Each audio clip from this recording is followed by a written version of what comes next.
Hi students, welcome back to learning journey.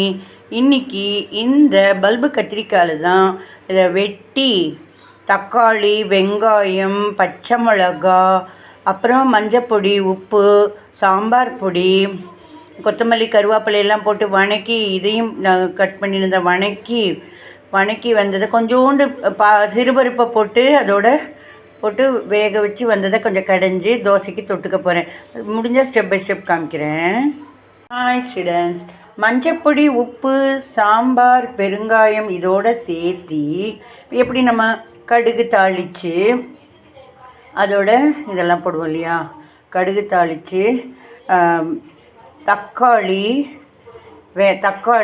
வெங்காயம், கொத்தமல்லி, கருவேப்பிலை, கொடை மிளகா, நான் இன்றைக்கி பச்சை மிளகாலாம் போடல, கொடை மிளகா, பெரிய இந்த பல்பு கத்திரிக்காயில் ஒன்று பெரிய இந்த மாதிரி இருக்குல்ல கத்திரிக்காய், சுட்டு கூட சாப்பிடலாம்.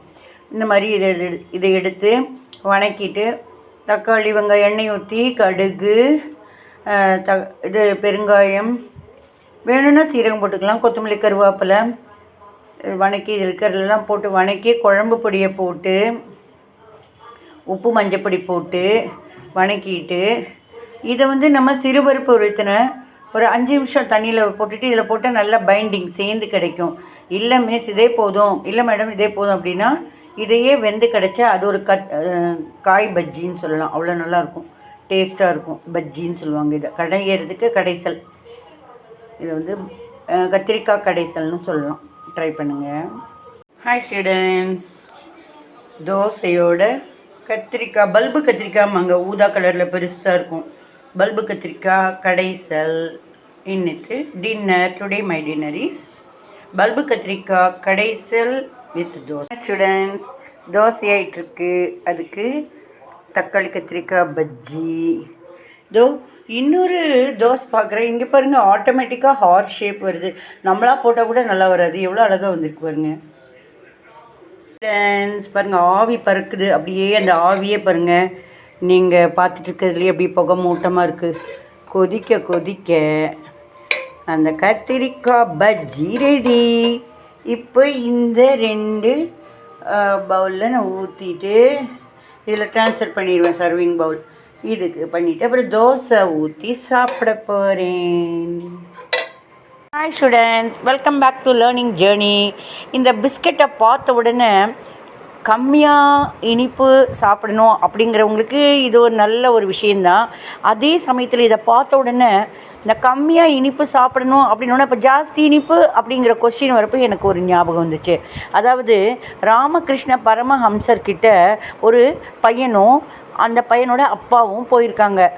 எதுக்கு போயிருக்காங்க அப்படின்னா ஒரு திருத்தம் வர வைக்கிறதுக்கு. எப்படின்னா அந்த அப்பா அந்த பையனை பற்றி ராமகிருஷ்ண பரமஹம்சர்கிட்ட போய் சொல்கிறாங்க. என்னென்னா ராமகிருஷ்ண பரமஹம்சர்கிட்ட, சுவாமி இங்கே பாருங்கள், என் பையன் வெல்லம் சாப்பிட்டுக்கிட்டே இருக்கான் நிறையா அப்படின்ன உடனே, அப்படியாப்பா, அடுத்த வாரம் கூட்டிகிட்டு வாப்பா, அதுக்குண்டானது நான் சொல்கிறேன் அப்படின்ட்டு ராமகிருஷ்ண பரமஹம்சர் சொல்கிறாரு. சரின்னு அதுக்கு அடுத்த வாரம் போகிறாரு அந்த அப்பாவும் பையனும். அப்புறம், சுவாமி இந்த மாதிரி என்னோடய பையன் வெல்லம் சாப்பிட்டுக்கிட்டே இருக்கான், இன்றைக்கி அதுக்கு ஏதாவது முடிவு சொல்லுவீங்களா? விஷயங்கள் எப்படி திருத்தம் எப்படி செய்யணும், ஏதாவது இதை பற்றி சொல்லுவீங்களா? அடுத்த வாரம் வாப்பா.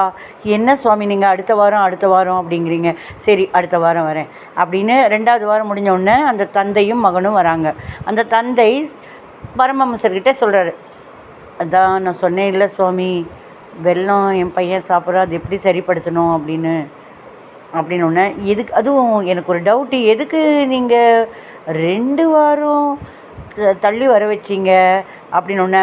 நானே வெல்லம் சாப்பிட்டுட்டு இருந்தவன் தான், அதனால் என்ன நான் சரிப்படுத்திக்கிட்டால் தான் நான் ஒரு அட்வைஸ் பண்ணுறதுக்கு தகுதியானவனாக இருக்க முடியும். அப்படிங்கிறதுனால தான் என்ன நான் சரிப்படுத்திக்கிட்டேன்.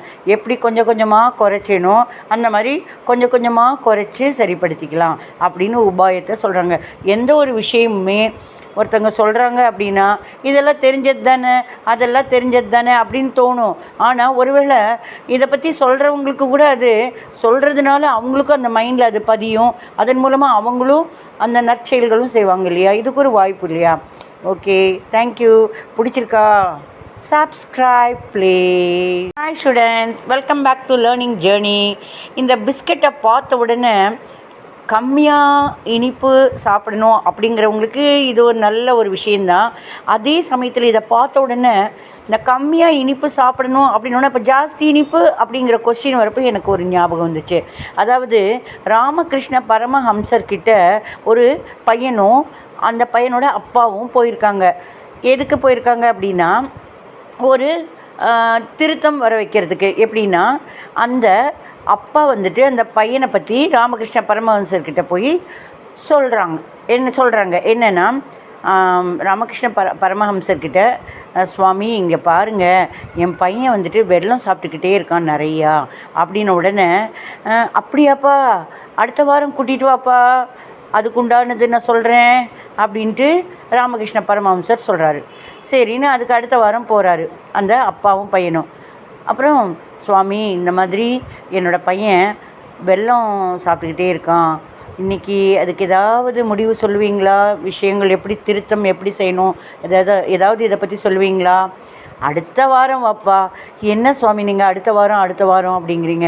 சரி, அடுத்த வாரம் வரேன் அப்படின்னு 2வது வாரம் முடிஞ்ச உடனே அந்த தந்தையும் மகனும் வராங்க. அந்த தந்தை பரமஹம்சர்கிட்ட சொல்கிறாரு, அதான் நான் சொன்னேன் இல்லை சுவாமி, வெல்லம் என் பையன் சாப்பிட்றா, அது எப்படி சரிப்படுத்தணும் அப்படின்னு ஒன்று. எதுக்கு, அதுவும் எனக்கு ஒரு டவுட்டு, எதுக்கு நீங்கள் 2 வாரம் தள்ளி வர வச்சிங்க அப்படின்னு ஒன்று. நானே வெல்லம் சாப்பிட்டுட்டு இருந்தவன் தான், அதனால் என்ன நான் சரிப்படுத்திக்கிட்டால் தான் நான் ஒரு அட்வைஸ் பண்ணுறதுக்கு தகுதியானவனாக இருக்க முடியும். அப்படிங்கிறதுனால தான் என்ன நான் சரிப்படுத்திக்கிட்டேன். எப்படி கொஞ்சம் கொஞ்சமாக குறைச்சேனோ அந்த மாதிரி கொஞ்சம் கொஞ்சமாக குறைச்சி சரிப்படுத்திக்கலாம் அப்படின்னு உபாயத்தை சொல்கிறாங்க. எந்த ஒரு விஷயமுமே ஒருத்தங்க சொல்கிறாங்க அப்படின்னா, இதெல்லாம் தெரிஞ்சது தானே, அதெல்லாம் தெரிஞ்சது தானே அப்படின்னு தோணும். ஆனால் ஒருவேளை இதை பற்றி சொல்கிறவங்களுக்கு கூட அது சொல்கிறதுனால அவங்களுக்கும் அந்த மைண்டில் அது பதியும்.